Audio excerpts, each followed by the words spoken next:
So, good afternoon. Now, today we are going to start with the relation between current and drift velocity. But ਆਪਾਂ ਨਾ ਕੱਲ ਇੱਕ question ਦੇ ਉੱਤੇ ਛੱਡਿਆ ਸੀਗਾ, ਠੀਕ ਹੈ? That question was if drift velocity is, मतलब ਆਪਾਂ ਇਹ ਕਹਿ ਸਕਦੇ हैं average. मेरा क्वेश्चन की सीगा if average drift velocity is very small, ठीक है, due to which displacement is approximately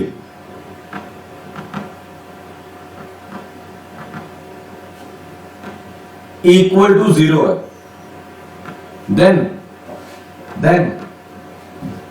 then how current could be so large.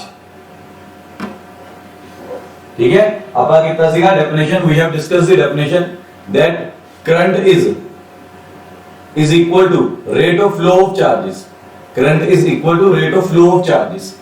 ठीक है, and अगर current is equal to rate of flow of charges है, then it must be that charges are displacing towards opposite end. ठीक है, from आप ये कह सकते हैं कि इलेक्ट्रॉन्स अगर मोशन, इलेक्ट्रॉन्स के मोशन की कारण है तो नेगेटिव टर्मिनल से इलेक्ट्रॉन्स निकल के किधर जा रहे हैं, पॉजिटिव टर्मिनल की तरफ जा रहे हैं. बट यार हमने सारी डिस्कशन में ये देखा कि बार बार कोलिजन अक्कर करती है. ठीक है, एवरेज ड्रिफ्ट वेलोसिटी बहुत हाई है but average drift velocity is very small. ठीक है, because there is continuously collision between the electrons या चार्जेस कह सकते हैं, बिकॉज ऑफ व्हिच डिस्प्लेसमेंट जो एवरेज निकल के आ रही है जो is approximately equal to zero है. ठीक है, देन करंट कैसे इतना हाई हो जाता है, अब एसी चलाओ एकदम से साथ के साथ ही चल जाता है. ठीक है, कोई भी फैन स्विच ऑन करो साथ के साथ ही चल जाता है, विद इन सेकंड्स, सेकंड से भी पहले ही चल जाता है. स्विच ऑन करो साथ में फैन चल जाता है. ठीक है, अब अगर फैन चल रहा है आप यहां पर इमेजिन कर सकते हो. ठीक है, फॉर एग्जांपल यहां पर मैं ये सोच के चलता हूं कि ये मेरे पास क्या निकल के आ रहा है, दिस इज माय कंडक्टर. ठीक है, अब मैंने इसे अटैच कर लिया. अब यहां से इलेक्ट्रॉन्स है, इलेक्ट्रॉन्स का ड्रिफ्ट होना. ठीक है, इलेक्ट्रॉन्स ने मूव करना. अब electrons are moving in this direction, electrons are moving in this direction. ठीक है, अब एक इलेक्ट्रॉन पॉजिटिव टर्मिनल पर पहुंचेगा तब जाके आई प्रोड्यूस होना चाहिए अकॉर्डिंग टू थ्योरी, तब जाके आई प्रोड्यूस होना चाहिए. पर मैं कह रहा हूं ये ई की नेट जो नेट डिस्प्लेसमेंट निकल के आ रही है that is equal to zero निकल के आ रही है. तो ई तो पहुंच ही नहीं रहा पॉजिटिव टर्मिनल के ऊपर, और अगर पहुंच भी रहा है, इन केस अगर ई पॉजिटिव टर्मिनल के ऊपर पहुंच भी रहा है तो यार उसे तो बहुत टाइम लगना चाहिए. ठीक है, फिर एकदम से स्विच ऑन करते ही फैन कैसे चल जाता है या कोई भी अप्लायंसेस कैसे चल जाता है. अब इसके ऊपर डिस्कशन करके हमें आगे मूव करना. ठीक है, अब आपने किसी ने सोचा इसका आंसर क्या निकल जाएगा, मैंने कल दिया था, आपने सोचा होगा कुछ रिप्लाई, किसी ने भी कुछ सोचा हो?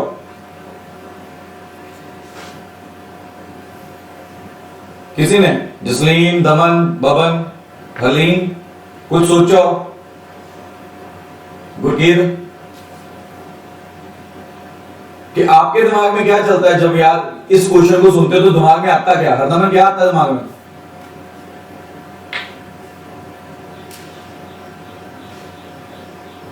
कुछ भी नहीं आता दिमाग में. पहले तो यही क्वेश्चन नहीं आता होगा दिमाग में, तो ये क्वेश्चन तो मैंने आपको दे दिया.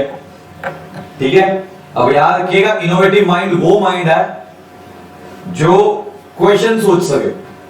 ठीक है, ये नहीं है कि वो आंसर्स दे सके. अगर कोई बंदा क्वेश्चन सोच रहा है तो that is more innovative than the person who is giving the answer. ठीक है, तो क्वेश्चन सोचना ज्यादा मुश्किल है देन द आंसर. अब क्वेश्चन तो मैंने सोच लिया है, क्वेश्चन तो बता दिया आपको, अब आपने आंसर बताना है. इजी वाला काम आपका. कोई पर्सन कुछ तो बोलो, गुड आफ्टरनून नहीं बोल दो. आज किसी ने नहीं बोली, सिमर आई नहीं, किसी ने बोली नहीं. चलो एटलीस्ट किसी ने तो बोला. चलो मैं देता हूं इसका रिप्लाई. ठीक है, अब इसके बाद करते हैं रिप्लाई के ऊपर. एक्चुअल में अगर आप कोई भी कंडक्टर ले रहे हो, ठीक है, whenever you are taking a conductor, आप कंडक्टर की बात करते हो तो उसके अंदर ना लार्ज डेंसिटी निकल के आती है, लार्ज डेंसिटी ऑफ इलेक्ट्रॉन्स निकल के आ रहे हैं। कैसे? अब आप अगर एक कंडक्टर को सोच के चलोगे तो आप सोच के चलोगे एटम्स ही उसके अंदर पता नहीं n नंबर ऑफ एटम्स है according to Avogadro number, n number of atoms है, क्लोजली पैक्ड होते हैं कंडक्टर्स के बीच में। सारे के सारे एटम्स हमने अभी तक स्ट्रक्चर पढ़ा, केमिस्ट्री के अंदर लैटिस स्ट्रक्चर पढ़ा, तो हमें यह मालूम है कि अगर आप कोई भी कंडक्टर को देखोगे या मेटल को देखोगे तो उसके अंदर जो एटम्स की अरेंजमेंट निकल के आ रही है ना, क्लोजली पैक्ड होते हैं, दैट आर क्लोजली पैक्ड। ठीक है, अब चार्ज कैसे बनता है? चार्ज अगर आपको याद हो सारी डिस्कशन में, फर्स्ट यूनिट की डिस्कशन में अगर आपको याद हो, फॉर्मेशन ऑफ चार्ज कैसे होती थी? फॉर्मेशन ऑफ चार्ज होती थी जब फॉर एग्जांपल मैंने ले लिया सोडियम, सोडियम को मैंने क्या किया, प्रोवाइड की आयनाइजेशन एनर्जी। अब आप अगर सोडियम को हल्की से भी आयनाइजेशन एनर्जी प्रोवाइड करते हो तो एक इलेक्ट्रॉन, वन इलेक्ट्रॉन फ्री हो जाता है। इसी तरह से यहां पर मेटल के अंदर कुछ ना कुछ ऐसा ही कोई मेटल होगा, ठीक है, सोडियम इज अ मेटल, ठीक है, अगर आप इसे हल्की से भी एनर्जी प्रोवाइड करोगे, ठीक है, तो यहां पर कहीं ना कहीं एटम्स फ्री इलेक्ट्रॉन्स रिलीज कर देंगे, फ्री इलेक्ट्रॉन्स क्या कर देंगे, रिलीज कर देंगे। ठीक है, अब एक एटम नहीं पड़ा हुआ, यहां पर n नंबर ऑफ एटम्स पड़े हैं, बिकॉज डेंसिटी मेरी बहुत हाई निकल के आ रही है, बिकॉज ऑफ हाई डेंसिटी। ठीक है, हम ये कह सकते हैं because of high density of atoms कह लो या इलेक्ट्रॉन्स कह लो। ठीक है, अब होता क्या है, अब आप इस चीज को ध्यान से समझिए, इस चीज को बड़े ध्यान से समझते हैं, ये चीज अक्कर कैसे कर रही है। ठीक है, मैंने क्या किया, यहां पर ना छोटे छोटे स्ट्रिप्स ले लिए, एक दूसरे को टच कर रहे हैं, तो हुआ क्या, जब हमने हल्का सा भी इसे फोर्स अप्लाई किया, इसके ऊपर हल्का सा भी फोर्स अप्लाई करूंगा, ठीक है, इसके ऊपर फोर्स आया तो उसका अफेक्ट क्या निकल के आएगा, सभी के ऊपर निकल के आएगा, सभी के ऊपर उसका अफेक्ट निकल के आएगा। जैसे फॉर एग्जांपल मैंने ना छोटे छोटे स्ट्रिप्स खड़े कर दिए एक जगह पे, ठीक है, अगर ये गिरेगा, इफ इट पहला स्ट्रिप मेरा फॉल करता है, इस डायरेक्शन के अंदर फॉल करेगा, ठीक है, मतलब कि हुआ क्या, सबसे पहले ईएमएफ इलेक्ट्रोमोटिव फोर्स इसके ऊपर लगा, अगर इसके ऊपर लगेगा तो इसका इफेक्ट बड़ी जल्दी पास ऑन होगा। ठीक है, इसके ऊपर, फिर इसके ऊपर, फिर इसके ऊपर, फिर इसके ऊपर, फिर इसके ऊपर। फॉर एग्जांपल एक लंबी लाइन लगी हुई है लोगों की, ठीक है, एक लंबी लाइन लगी हुई है लोगों की, ठीक है, लोग बहुत क्लोजली एक दूसरे के पास पास खड़े हैं, अगर एक बंदे को धक्का लगता है तो उसका अफेक्ट बड़ी दूर तक जाता है और बड़ी तेजी से जाता है। इसी तरह से इलेक्ट्रॉन्स के साथ भी है। ठीक है, जो पहला इलेक्ट्रॉन मेरा कंडक्टर के अंदर निकल के आ रहा है, ठीक है, फॉर एग्जांपल मैं इसे बैटरी के साथ कनेक्ट कर देता हूं, ठीक है, जो पहला इलेक्ट्रॉन अगर इसके ऊपर इफेक्ट निकल के आ रहा है कि ये इस तरफ अट्रैक्ट हो रहा है, तो साथ में एक दूसरा इलेक्ट्रॉन बढ़ा हुआ, ठीक है, तो क्या होगा, इसके अफेक्ट बड़ी जल्दी से इसे पास करेगा, इसी तरह से इसे पास करेगा, इसी तरह से इसे पास करेगा, इसी तरह से इसे पास करेगा, इसी तरह से। सो मतलब कि in actuality electrons are not displacing from their position, but effect of force that is acting on them is passing from each other as they are very close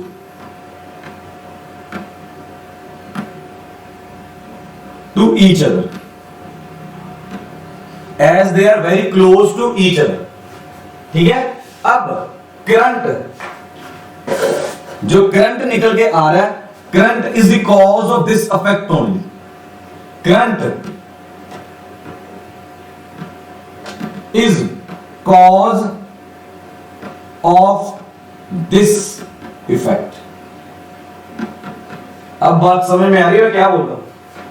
ठीक है, मेरे पास एक्चुअल में मेरे पास वो एक छोटी सी मैंने एक वीडियो भी देखी थी जिसके अंदर क्या करते हैं, एक स्ट्रिप लगी हुई, स्ट्रिप्स खड़ी हुई है, एक स्ट्रिप को धक्का मारते हैं, एकदम से स्ट्रिप्स नीचे गिरती जाती हैं।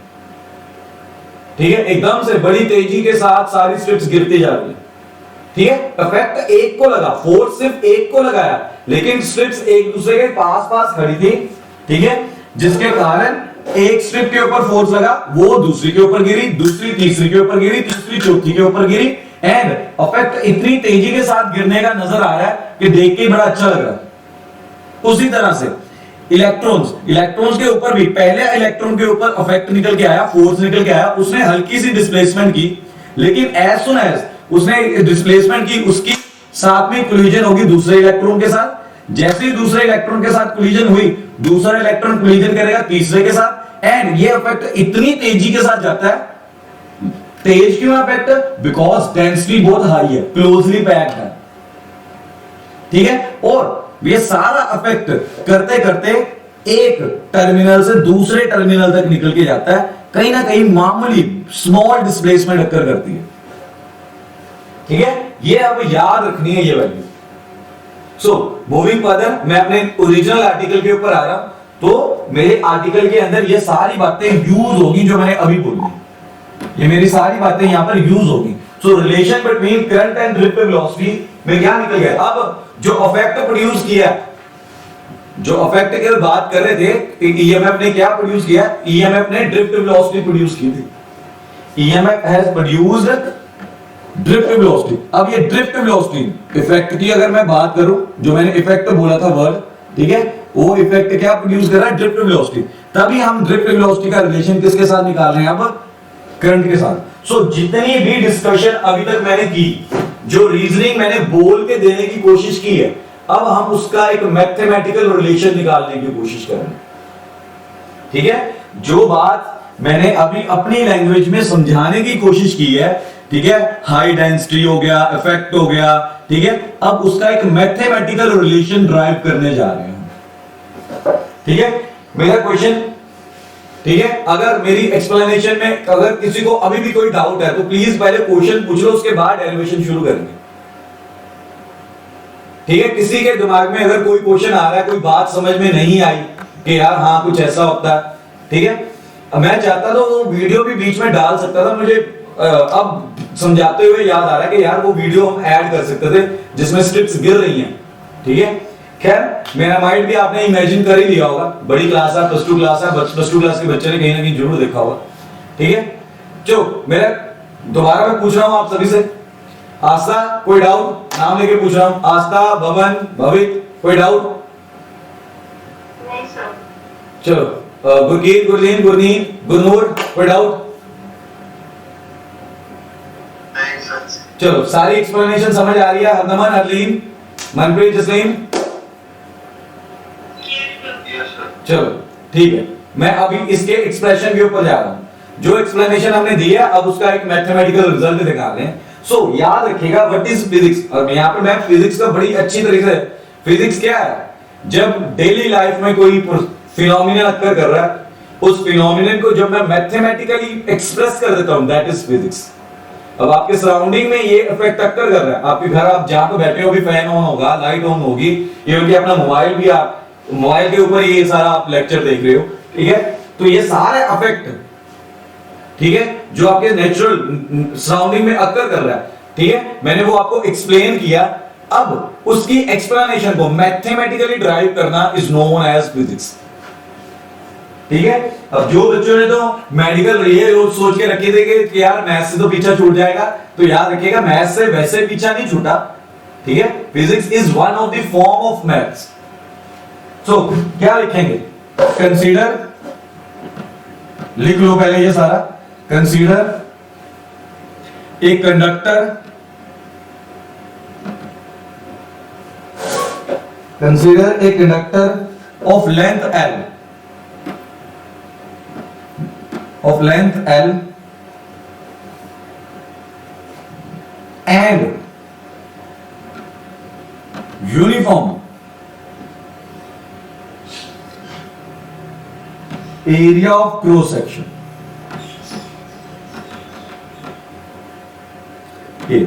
What is uniform area of cross section? मेरा क्वेश्चन है यहां पे, what is uniform area of cross section? Cross section area कौन सा होता है?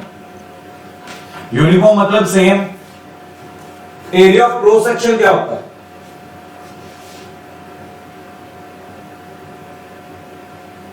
किसी के दिमाग में आता हो एरिया ऑफ क्रॉस सेक्शन क्या होगा?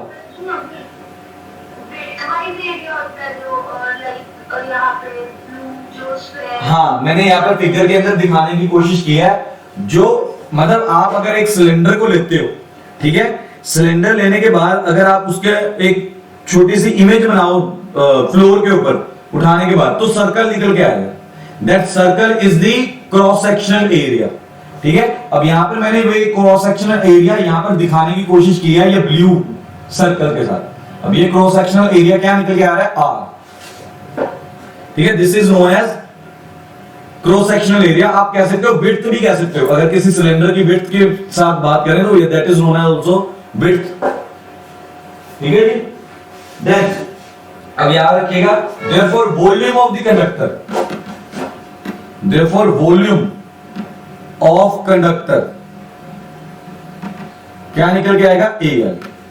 Therefore volume of conductor is equal to क्या होगा? L. Volume of conductor is equal to L.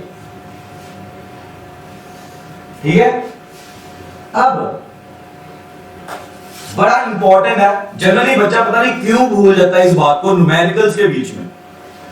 ठीक है, अब जब भी आप आर्टिकल कर लिया, आर्टिकल के बीच की थ्योरी कहीं ना कहीं आपको याद रखनी है in order to solve the numericals in the future. ठीक है, अब इसमें याद रखिएगा जो मैं अगली बार बोल रहा हूं, if n is the number of free electrons, if n is the number of free electrons per unit volume, क्या बोल दिया उसने? per unit volume। और बच्चा इसी चीज को भूलता है, न्यूमेरिकल सॉल्व करने के वक्त वो इस बात को भूल जाता है कि n की वैल्यू पर यूनिट वॉल्यूम है। ठीक है, कुछ न्यूमेरिकल्स के बीच में हमें वॉल्यूम पहले ड्राइव करना होता है, तब n की वैल्यू निकालते हैं हम, वॉल्यूम के साथ डिवाइड करने के बाद। वो आपको पता चलेगा जब मैं न्यूमेरिकल्स करवाऊंगा।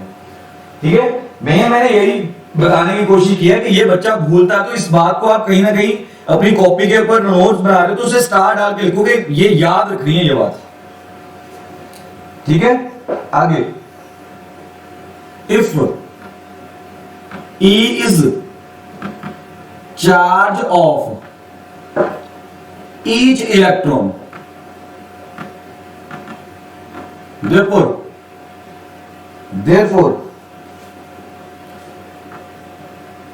total charge of conductor क्या निकल के आएगा? Total charge of a conductor क्या निकल के आएगा? सबसे पहले तो number of electrons per unit volume के हिसाब से, तो वो क्या निकल के आएंगे? NaL। ये नंबर ऑफ इलेक्ट्रॉन्स है, these are known as number of electrons. ठीक है, इनटू E। ठीक है, इनटू E। अब याद रख लो, this is number of electrons. उसने क्या बोला? Per unit volume. Per unit volume मतलब 1 मीटर क्यूब के अंदर होंगे। अब लेकिन मुझे तो पूरा वॉल्यूम चाहिए, अब पूरा वॉल्यूम क्या निकल के आ रहा है? AL निकल के आ रहा है। वॉल्यूम का वॉल्यूम ऑफ कंडक्टर क्या निकल के आ रहा है? AL। उसने मुझे क्या दिया? N is the number of electrons per unit volume, मतलब 1 मीटर क्यूब में दिया।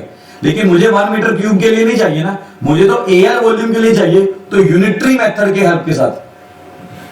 ठीक है, हमने ये ड्राइव किया कि total charge of a conductor क्या निकल के आ रहा है? NaL निकल के आ रहा है, NaLe निकल के आ रहा है। ठीक है, फटाफट नोट कर लो इसे, मैं इसे रब करने लगा।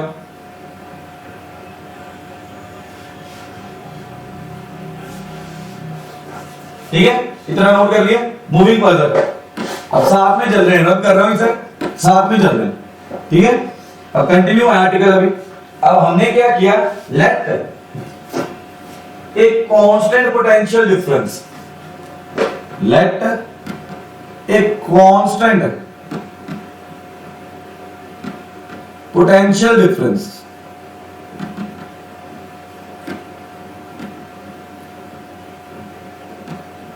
V is applied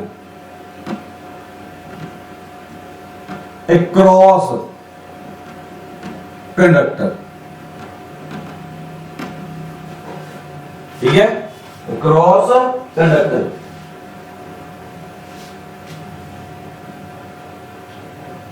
ठीक है। therefore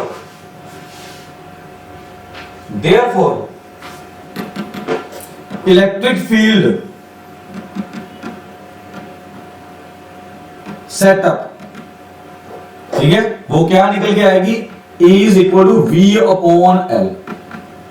इसे इक्वेशन नंबर 1 मान लो,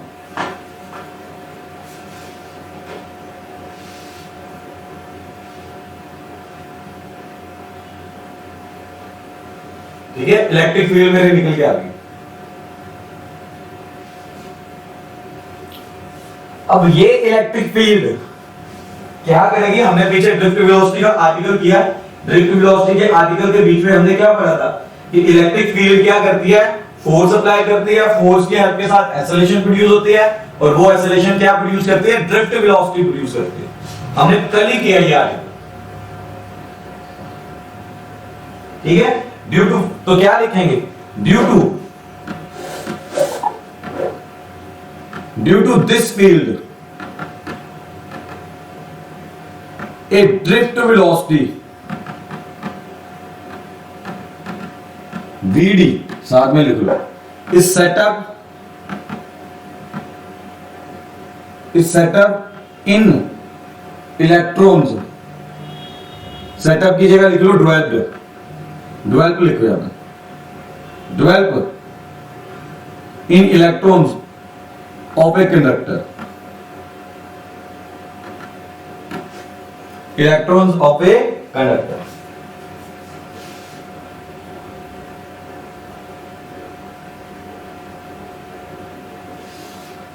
इलेक्ट्रॉन्स ऑफ ए कंडक्टर, यहां तक लिख लो, मैं रब कर रहा हूं, ठीक है। थ्योरी है इसमें बीच में, अभी तक थ्योरी कर रहे हैं सिर्फ, ठीक है। तो क्या निकल के आ रहा है, रब कर रहा हूं इसे, तो क्या निकल के आएगा, therefore time taken by free electron to cross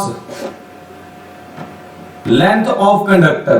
अब लेंथ ऑफ कंडक्टर इनिशियली मान लिया था हमने L, पहले ही मान के चल रहे हैं हम। Time taken by free electrons to cross the length of a conductor is given by, क्या लिखोगे, T is equal to drift velocity divided by L, ठीक है। Displacement of velocity into time, ठीक है। एक मिनट,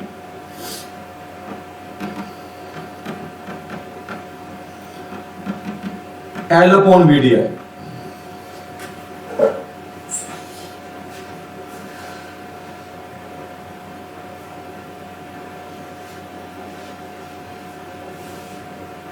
ठीक है। अब आगे नेक्स्ट लाइन में, according to definition of current, अब आपने 10th क्लास में पढ़ा, I इज इक्वल क्या होता है, Q अपॉन T। अब मैं Q भी निकाल चुका हूं, ठीक है, Q की वैल्यू पुट कर दी, ALNE, T की वैल्यू पुट कर दी L अपॉन VD, ठीक है।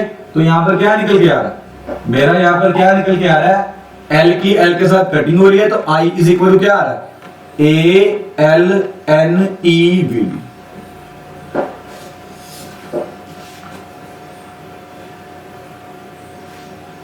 ठीक है। This is my required answer. तो यहां से भी मैं क्या कंक्लूड कर सकता हूं, कंक्लूजन ये निकल के आ रहा है, current is directly proportional to drift velocity.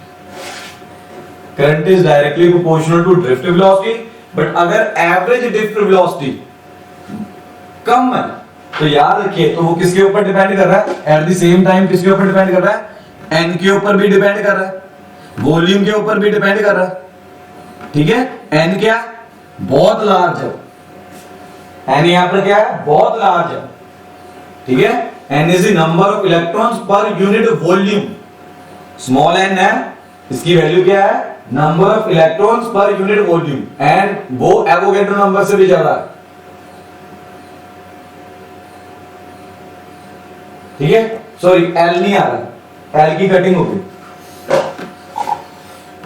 गलती से लिख दी। ठीक है, ए एन ई वी डी, ए एन ई वी डी। तो जो जितना भी हमने डिस्कस किया था इससे पहले कि ऑल्दो एवरेज ड्रिफ्ट वेलोसिटी के कारण हमारी वैल्यू क्या निकल के आ रही है, इलेक्ट्रॉन्स की डिस्प्लेसमेंट ऑलमोस्ट जीरो निकल के आ रही है, but still the current is very large. तो वहां से हमें पता चल रहा है कि करंट लार्ज क्यों है, current is large because density of electrons is very high, N N represent कर रहा है डेंसिटी ऑफ इलेक्ट्रॉन्स को। ठीक है, एंड ए रिप्रेजेंट कर रही है कि एरिया मतलब थिकनेस ऑफ द वायर को रिप्रेजेंट कर रही है एक तरह से ए।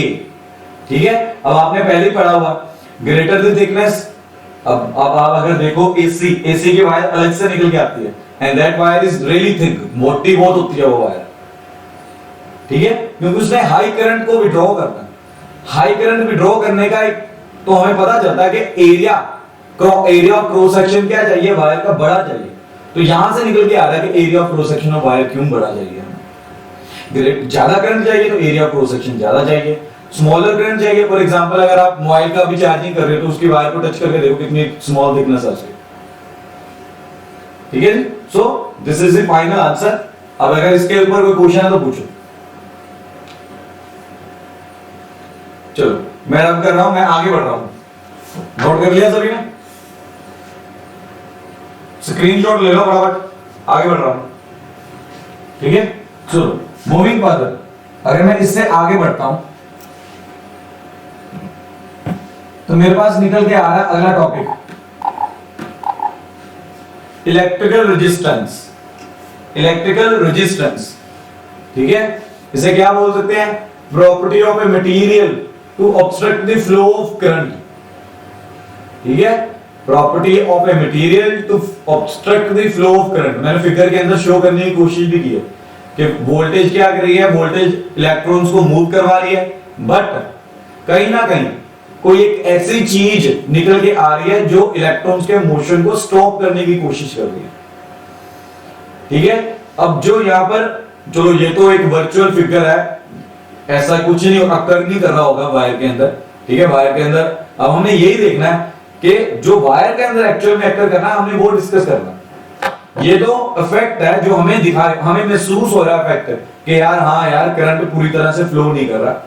ठीक है, अब उसके पीछे के कारण कौन से हो सकते हैं, उसके पीछे के रीजंस क्या हो सकते हैं, ठीक है, वो डिस्कस करना है। ठीक है, और जो वो रीजंस हमारे निकल के आ रहे हैं उन्हें मैथमेटिकल एक्सप्रेशन देना हमने। ठीक है, मैंने पहले भी बताया था रीजंस हम फाइंड आउट कर लेते हैं अपनी लैंग्वेज के बीच में, लेकिन फिजिक्स क्या मांगती है, उन रीजंस के एक्सप्रेशंस मांगती है, मैथमेटिकल एक्सप्रेशंस। ठीक है, उन रीजंस के मैथमेटिकल एक्सप्रेशंस देने। ठीक है, तो मैंने क्या किया, अब वही रीजंस के हम मैथमेटिकल एक्सप्रेशंस की तरफ जा रहे हैं, ध्यान से देखते हैं। ठीक है, अब लास्ट रिजल्ट अगर आप चेक करो तो मेरे पास निकल के आ रहा था I is equal to A N E V D, ये रिजल्ट निकल के आया था मेरा। ठीक है, मैंने क्या किया, इसके अंदर ड्रिफ्ट वेलोसिटी का रिजल्ट लिख दिया। ड्रिफ्ट वेलोसिटी का रिजल्ट आप कल देख लो, कल वाला एक्सप्रेशन है ये, चेक कर लो, ये था। ठीक है, ड्रिफ्ट वेलोसिटी किसके कर रही थी, E electric field relaxation time divided by mass, ये ड्रिफ्ट वेलोसिटी का रिजल्ट। मैंने उसकी वैल्यू पुट कर दी, उसके लिए मैंने उसकी वैल्यू पुट कर दी। ठीक है, अब अगर आगे बढ़ो मेरे पास इलेक्ट्रिक फील्ड आ रही थी V/L। अभी लिखा मैंने पीछे, इलेक्ट्रिक फील्ड क्या निकल के आ रही थी V/L। ठीक है, तो मैंने यहां पर इलेक्ट्रिक फील्ड की भी वैल्यू पुट कर दी। ठीक है, इलेक्ट्रिक फील्ड की भी मैंने यहां पर वैल्यू पुट कर दी।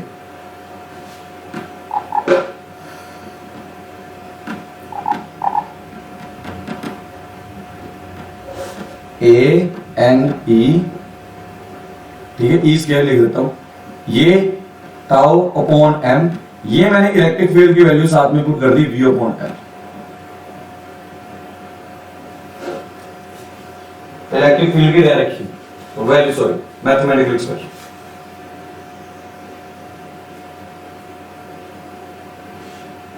ठीक है, तो यहां से मैं क्या कंक्लूड कर सकता हूं?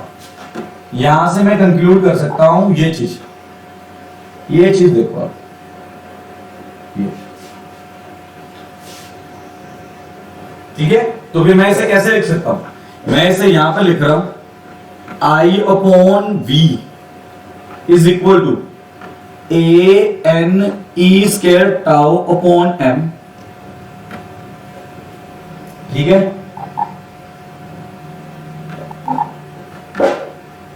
यहां तक लिख लिया।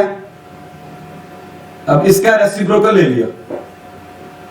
ठीक है, टेकिंग द रेसिप्रोकल, इस चीज का मैंने रेसिप्रोकल ले लिया यहां पे।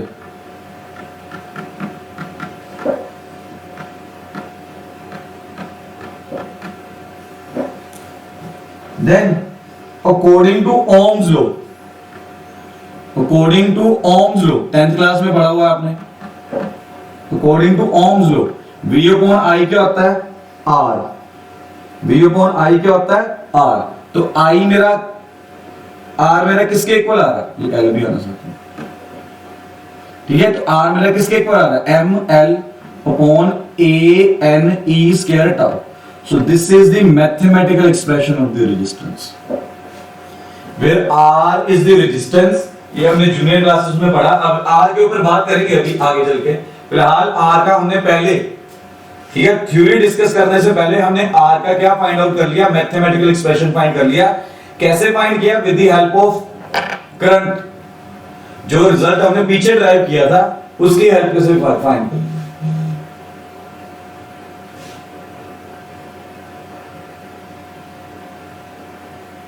ठीक है, चेक कर लो एक बार, अगर किसी को कोई डाउट है तो पूछ लो। सो दिस इज, अब मैंने क्या किया? अब पता क्या, मैंने इसे मैथमेटिकल एक्सप्रेशन पहले क्यों फाइंड आउट किया? अब आपने अगर ध्यान दिया हो तो पिछले टॉपिक में मैंने पहले थ्योरी डिस्कस की थी, मैथमेटिकल एक्सप्रेशन बाद में फाइंड आउट किया। ठीक है, इसके अंदर मैंने आपसे अभी कोई थ्योरी नहीं डिस्कस की। I haven't discussed any theory about the resistance. मैंने सीधा का सीधा ही एक रेजिस्टेंस का मैथमेटिकल रिजल्ट फाइंड कर लिया। अब रिजल्ट फाइंड करने के बाद थ्योरी डिस्कस करने वाला हूं।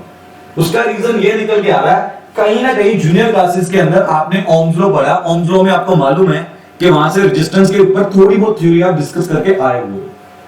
अब लेकिन वो थ्योरी जो आपने डिस्कस की है जूनियर क्लासेस के अंदर, उसका कभी मैथमेटिकल एक्सप्रेशन नहीं पढ़ा था।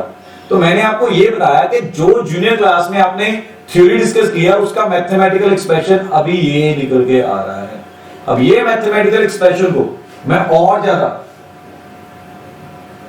ज्यादा इलैबोरेट करूंगा। ठीक है, इसके ऊपर न्यूमेरिकल्स भी करेंगे। ठीक है, न्यूमेरिकल्स डिस्कस करेंगे, साथ साथ और सारी थ्योरी डिस्कस करेंगे। ठीक है, जो जूनियर क्लासेस के अलावा थ्योरी निकल के आ रही है वो भी डिस्कस करेंगे। ठीक है, 2 मिनट वेट करो बस।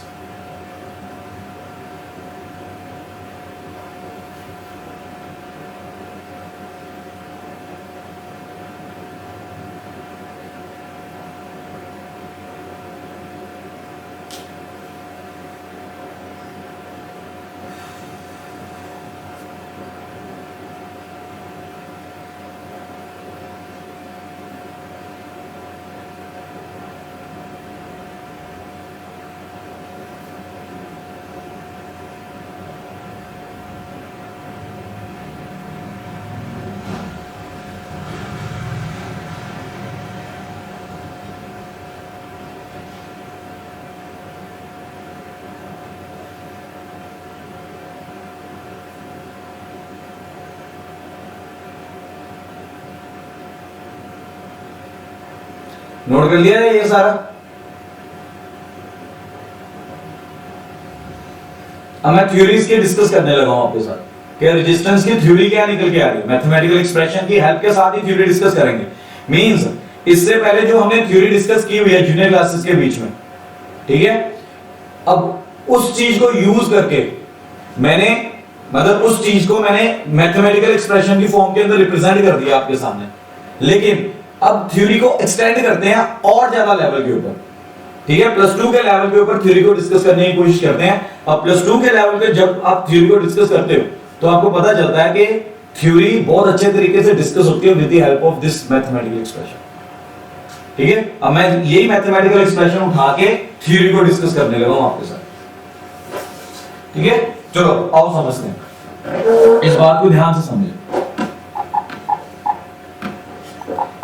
तो क्या निकल के आ रहा है मेरे पास, लास्ट में एक्सप्रेशन निकल के आया था R is equal to ML upon ANE square tau,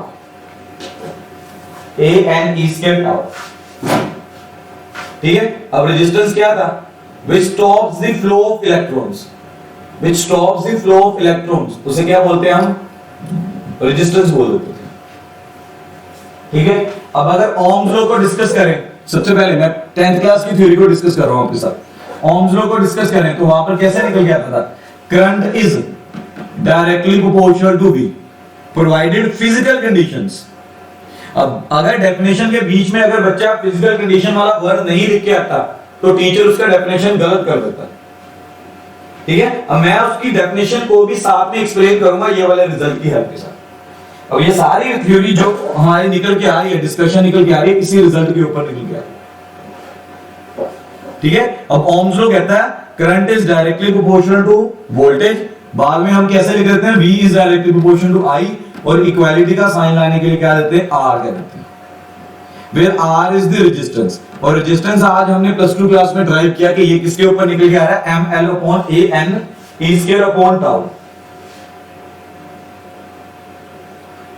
ठीक है। अब यहां से हमें पता चलता था फैक्टर्स, यहां पर अच्छे तरीके से देख सकता हूं, R is inversely proportional to area, means इसका मीनिंग क्या निकल के आ रहा है, अगर वायर की थिकनेस इज स्मॉल, ठीक है, या कह लो area of cross section is small, ठीक है, तो रेजिस्टेंस क्या होगा, हाई होगा।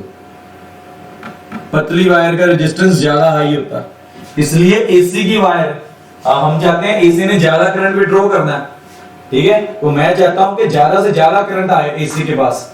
अगर आप अप्लायंसेस यूज कर रहे हो, इलेक्ट्रिकल अप्लायंसेस, एक हैवी करंट विड्रॉ करने वाला, तो उसकी वायर की थिकनेस हम क्या लेते हैं, क्रॉस सेक्शन एरिया क्या लेते हैं, वेरी हाई, बहुत मोटी वायर यूज करते हैं हम।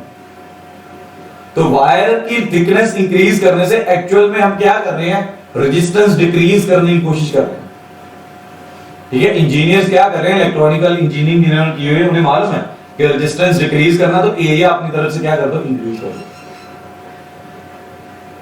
देन मटेरियल के ऊपर आ जाते हैं, मटेरियल के नेचर के ऊपर आ जाते हैं, ठीक है। जो यहां पर डायरेक्टली प्रोपोर्शनल टू N निकल के आ रहा है, ये डिपेंड करता है, ये मटेरियल के ऊपर एक तरह से डिपेंड करता है, ठीक है। डेंसिटी एक तरह से ये क्या बता रहा है, इनडायरेक्टली वॉल्यूम डेंसिटी को एक्सप्लेन करने की कोशिश कर रहा है, डेंसिटी को बताने की कोशिश कर रहा है।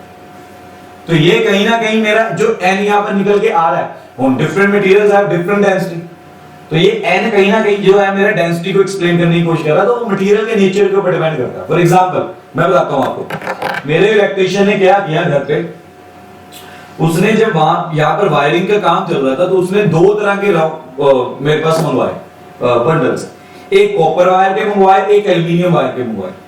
अब एल्युमिनियम वायर के उसने जो मेरे पास बंडल्स मंगवाए थे, रोल कह देते हैं आप, ठीक है, पंजाबी च रोल कह रहे हैं, तारा दा रोल, ठीक है। जो एल्युमिनियम वायर्स के उसने मेरे पास रोल्स मंगवाए थे, दैट वाज मतलब वो कम मंगवाए थे as compare to copper wire के रोल्स। अब एल्युमिनियम वायर उसने कहां पे यूज की, जहां पर मेन मीटर की कनेक्शन थी, मीटर में से जो वायर्स निकल के आ रही है वो वहां पर सारी उसने क्या यूज की थी, एल्यूमिनियम वायरिंग यूज की थी। क्यों एल्यूमिनियम वायर यूज की थी? वो एल्यूमिनियम वायर के उसके अकॉर्डिंगली वैसे भी याद रखिएगा, aluminium wire is a better conductor than that of copper. Aluminium wire is a better conductor than that of a copper wire. Means कहीं ना कहीं एल्यूमिनियम की डेंसिटी ज्यादा निकल के आ रही है दैट ऑफ कॉपर। उसने इसलिए यार एल्यूमिनियम वायर यूज किया था। अब मीटर में से तो सारे करंट में निकल के आना, आगे जा तो करंट में पूरा डिस्ट्रीब्यूट हो जाना ना। डोमेस्टिक सर्किट आपने थोड़ा बहुत 10th क्लास में पढ़ा हो, आगे चल के तो करंट में पूरा डिस्ट्रीब्यूट हो जाना ना, तब इतना ज्यादा करंट नहीं जा रहा, ठीक है। वहां पर उसे मालूम था अब उसने कॉस्ट भी देख के चलनी थी। अच्छा इलेक्ट्रिशियन वही है ना जो आपका थोड़ा बहुत पैसा भी बचाए और सेफ्टी भी रख के चले। तो जहां पर करंट उसे मालूम था आगे डिस्ट्रीब्यूट हो जाना, इतना ज्यादा करंट नहीं जाना, वहां पर उसने कॉपर वायर यूज कर ली। सो कहीं ना कहीं उसे मालूम है। हालांकि अगर इलेक्ट्रिशियंस की बात करें तो इलेक्ट्रिशियंस इतने ज्यादा पढ़े लिखे नहीं, उन्होंने थ्योरी नहीं डिस्कस की हुई, उन्हें मैथमेटिकल एक्सप्रेशंस नहीं मालूम, लेकिन उन्हें ये सारी चीजें विद द प्रैक्टिकल नॉलेज है, प्रैक्टिकली वो काम कर रहे हैं ना। हम जो उन्होंने प्रैक्टिकल काम किया उसे मैथमेटिकली डिस्कस करने की कोशिश कर रहे हैं, ठीक है। एक तो ये सारा चक्कर निकल के आ गया। देन रेजिस्टेंस, अब पंगा पड़ता है रेजिस्टेंस का, ठीक है। अब रेजिस्टेंस का पंगा पड़ता है किसके साथ, ये मैं रख कर रहा हूं, ये आपको समझ में आ गया, मैं ये रख कर रहा हूं, ठीक है। अब मास भी कांस्टेंट है, मास ऑफ इलेक्ट्रॉन की बात हो रही है, ठीक है। मास भी कांस्टेंट है, चार्ज भी कांस्टेंट है। अब लेंथ, अब डायरेक्टली प्रोपोर्शनल टू क्या निकल के आ रहा है, लेंथ, ठीक है। तो मेरे पास निकल के आता है ग्रेटर दी लेंथ। अब जितनी ज्यादा लंबी तार होगी उतनी ज्यादा रेजिस्टेंस होगी, ठीक है। अब आप अगर एसी की वायरिंग डलवा रहे हो तो एसी की वायरिंग में हम ध्यान रखते हैं, अब ये नहीं है कि मेरे पास बहुत पैसा है तो मैं सारी की सारी वायर ऊपर तक टॉप फ्लोर से डाल दूंगा। हमें क्या चाहिए कि रेजिस्टेंस कम हो। रेजिस्टेंस कम करने के लिए हम क्या करते हैं, ठीक है, कि एसी को सप्लाई करंट की बहुत अच्छे तरीके से मिले, तो रेजिस्टेंस कम करने के लिए हम क्या करते हैं कि हम वायरिंग जो डाल रहे हैं कम से कम लेंथ की डालने की कोशिश कर रहे हैं, ठीक है। So smaller the length smaller is the resistance. अब आप खुद सोचो, अगर आपको जाना है एक गली में, ठीक है, तो डिस्टेंस कम होगा, ठीक है, डिस्टेंस कम होगा, रास्ते में ट्रैफिक कम होगा। अब आपको डिस्टेंस ज्यादा ट्रैवल करना है तो ज्यादा टाइम लगेगा क्योंकि ट्रैफिक ज्यादा है, ठीक है। ये आप वैसे सोच के चलते। So R is directly proportional to length. अब मेन मुद्दा निकल के आ रहा है, इसके बीच में सबसे इंपॉर्टेंट पार्ट निकल के आ रहा है, अब factor R is inversely proportional to tau। यही सारी चीज ने पंगा डाल के रखा हुआ। R is inversely proportional to tau, ठीक है। इसे अलग से डिस्कस करते हैं, this is the main cause, इसे अलग से डिस्कस करते हैं, ठीक है। अब आपको पीछे अगर रिजल्ट याद हो तो टाउ किसके इक्वल था, tau was the relaxation time. Average time निकाला था सभी पार्टिकल्स की कोलिजन का, ठीक है, relaxation time between the two successive collisions, ठीक है। तो ये टाउ क्या था, एवरेज टाइम था, ठीक है। जितने भी पार्टिकल्स हैं कोलाइड कर रहे हैं उन सभी पार्टिकल्स की हमने क्या निकाली हुई थी, एवरेज टाइमिंग निकाली हुई थी, ठीक है। अब ये टाउ, ठीक है, टाउ की value is not a constant, the value of tau is not a constant, remember one thing, ठीक है। क्यों कांस्टेंट नहीं, याद रखिएगा, with the increase in temperature, अगर आप टेम्परेचर राइज करवाते हो, ठीक है, तो क्या होता है, काइनेटिक एनर्जी ऑफ इलेक्ट्रॉन्स, ठीक है। काइनेटिक एनर्जी ऑफ इलेक्ट्रॉन्स कैसे इंक्रीज करेगी, क्योंकि थर्मल वेलोसिटी इंक्रीज कर जाएगी, kinetic energy of electrons also increases, वो भी इंक्रीज कर जाती है। अगर काइनेटिक एनर्जी इंक्रीज कर जाएगी तो याद रखिएगा number of collisions of electrons also increases, और अगर नंबर ऑफ कोलिजन्स इंक्रीज कर जाएंगे तो याद रखिएगा टाउ डिक्रीजेस, टाउ क्या कर जाता है, डिक्रीज कर जाता है, ठीक है। यही कंडीशन के कारण, this is because of this condition, Ohm's law के अंदर वो क्या बता रहा है, provided physical condition should remain same, उसमें सबसे बड़ी फिजिकल कंडीशन निकल के आती है टेम्परेचर, कि टेम्परेचर चेंज नहीं होना चाहिए, क्योंकि उसे मालूम है अगर टेम्परेचर चेंज हो गया तो टाउ में चेंजेस आ जाएंगे, अगर टाउ में चेंजेस आ जाएंगे तो आर की वैल्यू चेंज हो जाएगी, तो आर की वैल्यू चेंज हो जाएगी। अब आपके आसपास जितने भी अप्लायंसेस आप चलने के बाद उसे बंद करके चेक करो, ठीक है, मोबाइल का चार्जर ही देख लो, गर्म हो जाता है, बिल्कुल टेम्परेचर इंक्रीज कर जाता है। टेम्परेचर इंक्रीज कर रहा है तो मतलब कहीं ना कहीं उसके बीच में जो मटेरियल्स लगाए हैं या जो वायरिंग हमने यूज की है उसके अंदर, तो उसके रेजिस्टेंस के बीच में चेंजेस बार बार अक्कर कर रहे होंगे, बार बार उसके बीच में चेंजेस की अकरेंस निकल के आ रही होगी, क्योंकि इनिशियली जब हमने उसे अटैच किया था तो वायर जो भी उसके अंदर वायरिंग थी है वो गर्म नहीं थी, टेम्परेचर उसका कम था एज कंपेयर टू, थोड़ी देर बाद चेक करो, आधे घंटे के बाद चेक करो। सो tau is the main factor of resistance, तो मेरा टाउ जो निकल के आ रहा है is the main factor of resistance निकल के आ रहा है। जो आपने पहले जो थ्योरी 10th क्लास में पढ़ी है उसमें टाउ के बारे में कोई डिस्कशन नहीं की हुई, क्योंकि लेवल नहीं होता बच्चे का तुम्हारा, ठीक है।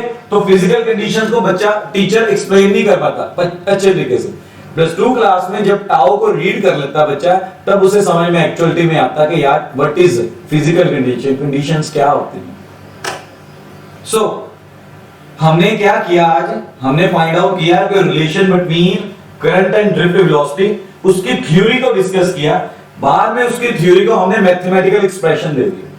अब उसी के मैथमेटिकल एक्सप्रेशन की हेल्प के साथ हमने रेजिस्टेंस का एक मैथमेटिकल एक्सप्रेशन निकाला, and with the help of that result, ठीक है, जो मैथमेटिकल एक्सप्रेशन रेजिस्टेंस का निकल के आ रहा है, हमने रेजिस्टेंस के फैक्टर्स को डिस्कस किया, रेजिस्टेंस की थ्योरी को डिस्कस किया, ठीक है। जो थ्योरी जूनियर क्लास में पढ़ी थी, हमने उस जूनियर क्लास की थ्योरी को ही अब ज्यादा इलैबोरेट तरीके से रीड करने की कोशिश की कि कौन कौन से फैक्टर्स निकल के आ रहे हैं रेजिस्टेंस के पीछे, ठीक है। अब कौन कौन से फैक्टर्स मेरे रेजिस्टेंस के पीछे निकल के आ रहे हैं, हमने ये सारा ये नोट कर लेना, बड़ा इंपॉर्टेंट है, ठीक है। तो ये मेरे पास एक न्यूमेरिकल निकल के आ रहा है, आपको करके रखना है, ठीक है। न्यूमेरिकल नहीं है ये, अभी ये थ्योरी है। हम ऐसा करें, कल करते हैं इसे कंटिन्यू, ठीक है। आज के लिए इतना ही काफी है, इतना ही समझ में आ जाए बहुत बड़ी बात है, इतना ही याद रखो पहले तो बहुत बड़ी बात है, ठीक है। तो आज का इतना ही सेशन रखते हैं, ठीक है। कल दोबारा मिलते हैं रेजिस्टेंस की और थ्योरी के साथ एंड रेजिस्टेंस के कुछ न्यूमेरिकल्स के साथ आगे बढ़ेंगे हम, ठीक है।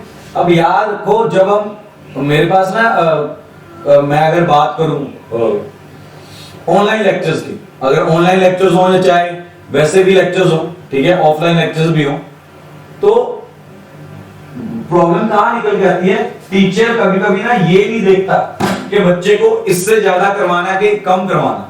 कभी कभी मैंने क्या किया, 2 दिन पहले +1 क्लास का फिजिक्स का लेक्चर 25 मिनट में खत्म कर दिया, 25 मिनट्स में मैंने खत्म कर दिया अपनी तरफ से, मैंने कुछ नया नहीं करा। 25 मिनट्स में खत्म करने के बाद मैंने उन्हें बोला कि आज का सेशन इतना ही है, इससे ज्यादा मैं कुछ नहीं करवाने वाला, ठीक है। मैं न्यूमेरिकल्स प्रैक्टिस करने के लिए आपके ग्रुप में फिट पिक डाल रहा हूं, वो देख लेना, वो करके मुझे 8:30 बजे तक दिखाओ। लगभग मेरे को जितने भी 7-8 स्टूडेंट्स हैं उनमें से मेरे को 5 या 6 बच्चों ने न्यूमेरिकल 8:30 बजे तक करके दिखा दिया। अब कभी कभी होता क्या, आप अगले टॉपिक के ऊपर नहीं जा सकते, रीजन बीइंग पिछला टॉपिक जब तक प्रैक्टिस नहीं किया जाएगा, ठीक है, अगले टॉपिक पे जाने का फायदा नहीं होता। अब अगर अगला टॉपिक मेरा 25 मिनट में खत्म हो रहा है या 40 मिनट में खत्म हो रहा है, तो वहां पर ही लेक्चर शो कर दो कि ये नहीं है कि हाँ यार 1 घंटा पास करना ही करना 1 घंटा। अब मेरे पास जो कल 10th क्लास का बच्चा जो जलंधर से जिसने ज्वाइन किया, वो ऑलरेडी वहां पर ऑनलाइन क्लासेस जलंधर में ले रहा, फीस उन्होंने सबमिट करवाई हुई है पूरे लॉकडाउन तक की, ठीक है, 3 मई तक की उन्होंने फीस सबमिट करवाई हुई है वहां पे, ठीक है। लेकिन प्रॉब्लम क्या निकल के आई, मेरे बच्चे के साथ बात हुई, कहता सर ने ना 3 चैप्टर करवा भी नहीं, 3rd चैप्टर चल रहा है साइंस का और क्लासेस शुरू हुई हैं 14 अप्रैल से, और साइंस का 3rd चैप्टर चल भी रहा है 10th क्लास का। और मैंने उसे ये बोला, मैंने कहा मैंने 13 अप्रैल से ऑनलाइन क्लासेस शुरू की हैं 10th की, और मैंने 1st चैप्टर खत्म करके आज 3rd डे होगा 2nd चैप्टर के लिए, उसका कल 2nd डे में लगा दिया मैंने। तो मैं मतलब ऑल्दो मैं लुधियाना में सबसे पहले सिलेबस करता हूं, लेकिन खत्म कर देते हैं। लेकिन लेक्चर ऐसे नहीं है कि बच्चे को कुछ समझ में आए वो भाग ही जाए,